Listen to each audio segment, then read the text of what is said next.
मसीह शुकर अचरज नाम में राउरे मन के बहुत बहुत धन्यवाद स्वागत। तो कहूँ का लिखी जीव जाना है, सब कुछ ठीक है ठाक चलत है नी। अच्छा परमेश्वर कर महिमा हो। जल्दी से हमरे मन प्रार्थना करब और प्रभु से सहायता मांग लेब। हे अबा राउरे के धन्यवाद देवत ही सब श्रोता मन लागिन और ये सुंदर समय लागिन जेके कि राउरे हमरे मन के देली। आज रेडियो कर चाइरो बटे राउर उपस्थिति के हमरे मन चाहिला। कोई भी श्रोता मन छूछा हाथ ईठिना से ना जाओ। अनुग्रह शांति चंगाई और सब खुशी दे देव प्रभु। वचन कर भरपूरी देव और उकर भेद के जाने के बुझे के लागिन सभी मन के राउरे सहायता और मदद करो। कोनो किस्म कर बंधन और रुकावट है सब कुछ यीशु का नाम से नष्ट हो जाओ प्रभु। आगे कर सब कार्यक्रम के राउर हाथ में जिम्मा देव थी। एक एक पल हमरे कर संग में रहू। ई प्रार्थना यीशु मसीह कर नाम से मांगत थी, आमीन। परमेश्वर का नाम कर धन्यवाद हो। फिर से राउरे मन के बहुत बहुत धन्यवाद देव थी कि आज सुंदर समय निकलाए के राउरे मन परमेश्वर कर वचन के सुने के लागिन आली। इसो प्रभु कर दया है के और वह समय और ऋतु के बदल देवे ना। आज कर सुंदर घड़ी जे कि परमेश्वर हमरे के दिलक उकर महिमा होक। आज हमरे मन परमेश्वर कर वचन में से निर्गमन होकर 3 अध्याय 7 पद के पढ़ब। भाई बहन ऐसन पृष्ठभूमि बताएला कि यहूदी मने 400 साल से भी बगरा दिन मिस्र देश में गुलाम बन के रहे। बाइबल ये लिखे कहेला कि बहुत सताल जात रहे, बहुत तकलीफ उनकर जिंदगी में होत रहे। एक आदमी के गिनती के अनुसार वहाँ ईटा बनाए कहत रहे, बहुत सतात रहे। और सोचू 400 साल से भी बगरा दिन ये मने हुआ गुलामी में रहे। बड़ी कष्ट और दुख मार इस सब के वो मने सहते रहे। निर्गमन कर किताब 3 अध्याय 7 पद के अगर और पढ़ब तो यहाँ लिखल है, फिर यहोवा कहलक मोय अपन प्रजा कर आदमी मनक जे मन मिस्र देश में आए ओकर दुख के निश्चय देख लो और ओकर चिल्लाहट परिश्रम करे वाला कर कारण होवेला ओके भी मैं सुन हो और ओकर पीड़ा के मैं चित लगाया हूँ। श्रोता मन परमेश्वर मानव जाति कर दुख के देखेला, पीड़ा के सुनेला, कहे कि ऊ मानव के बनाए हैं। और देखो ये ठीना मिस्र देश में परमेश्वर कर निज प्रजा जेके हमरे मन इज़राइल या तो यहूदी कह के जानीला, ये मन मिस्र देश में सालों साल गुलाम में रहे। बड़ा जोर से इमन के सताल जात रहे। और तो और बाइबिल कहेला कि ई मन कर बेटी छुआ के जिंदा रहे देवत रहे, मुदा बेटा छुआ के जन्मते ही मार देवल जात रहे। कितना मुश्किल पानी में फेंकल जात रहे मन कर बाल बच्चा के। कोनो न कोनो तरीका से इमन कमजोर हो जाओक और आगे इमन ना बढ़ोक। यह मिस्री मनकर बहुत बड़ा का योजना रहे। वहाँ का राजा फिरौन गिनती अनुसार उमन के ईटा बनवात रहे। जब उमन तनिक विरोध करे के लगले तो अब तो कहत है कि ईटा के पकाए के लिए ना हमरे पतुर देव अपना पोरा देव अपना लकड़ी ना कोयला, तोहरे मने ही कोयला और लकड़ी खोजाए के और गिनती अनुसार हमके ईटा देबा। बूढ़ा बूढ़ी चौआ पूता रात और दिन खटत रहे और गिनती के अनुसार ईटा बनाए के देवत रहे। कम होवल से मारत रहे, सतात रहे, काहे कि मन गुलाम में रहे। 400 से भी बगरा साल इमन गुलाम कर चंगुल में फसल रहे।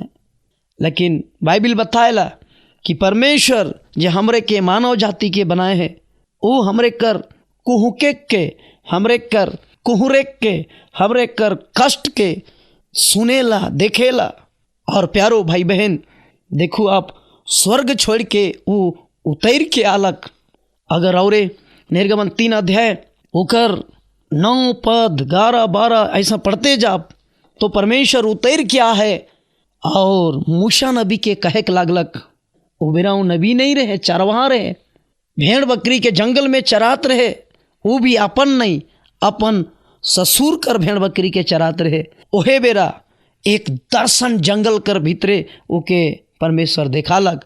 और कैसन दर्शन रहे, झाड़ी अपने आप जल के लाई घे, एकदम चले लाई घे, जोत मुदा राख नहीं हुआ थे, जलक तो दिशत है मुदा राख नहीं हुआ थे। ये आश्चर्यचकित में फंस गलक और के देखे के लिए धीरे धीरे जाते। जैसे नजदीक पहुंचलक हुआ एक आवाज आलक, मूसा आगे नहीं आओ और तो जूती खोल ले, ये पवित्र स्थान है के। तब ए ठीना परमेश्वर मूसा के कहलक, मोय अपन प्रजा कर कष्ट और दुख और ओकर पीड़ा के सुन ले लो है और ओके छोड़ाए के लिए मैं आज उतर हूँ, स्वर्ग के छोड़ के आ हूँ और मैं तोके हुआ भेजे चाहूँ मिस्र में जाबे। फिरौन ठीना जाए के खड़ा होबे, ओके कहबे परमेश्वर अपन आदमी के हिया से निकलाए खोजत है, ई बात के बोलबे। लेकिन मूसा कहला मैं नहीं जाऊँ, एक परमेश्वर आज हमरे कर पीड़ा के देखत है और हो सकेला रावरे एखन वचन सुनथी, रावरे प्रभु के जानीला, हो सकेला उधार पाए होवी, गिरजा रावरे जाथी। परमेश्वर रावरे द्वारा और वो आदमी मन के बचाए खोजत है जे मन शैतान कर गुलाम में है, लेकिन रावरे जाए के लिए तैयार नखी। श्रोतामन प्यारो, परमेश्वर पीड़ा के देखत है, ये देश और दुनिया कर दर्द कर बात के यीशु जानत है और वह लागिन स्वर्ग के छोड़ के यीशु ई धरती में आए गए, क्रूस में जान दे दिले, लहू बहाए दिले। का यीशु के जान देना जरूरी रहे, खाली कई देतलक, लेकिन प्यारो मृत्यु के सही लेलक। और आज रावरे के यह बात बताए के लागिन दूसरा ठीना जाए के लिए कहत है, लेकिन हमरे जाए नहीं खोजिला। रावरे तैयार हो और जाऊ सुसमाचार के प्रचार करूँ। प्रभु रावरे के बहुत बगर आशीष देवो। सभी मन के जोहार।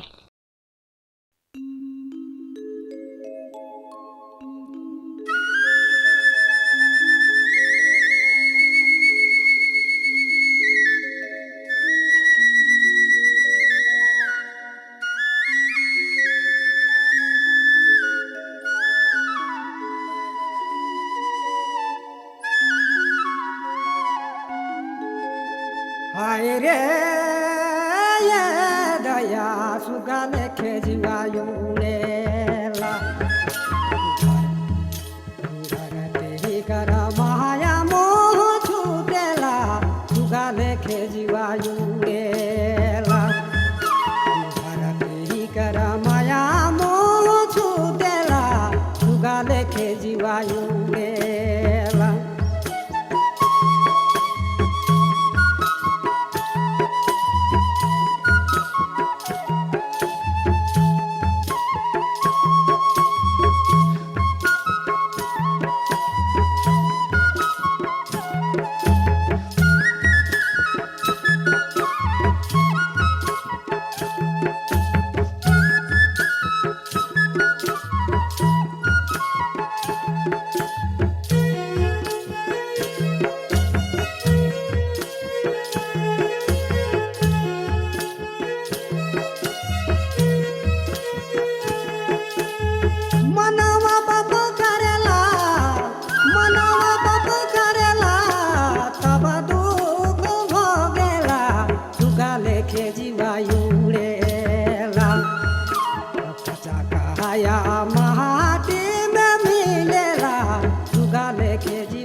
જીવાયું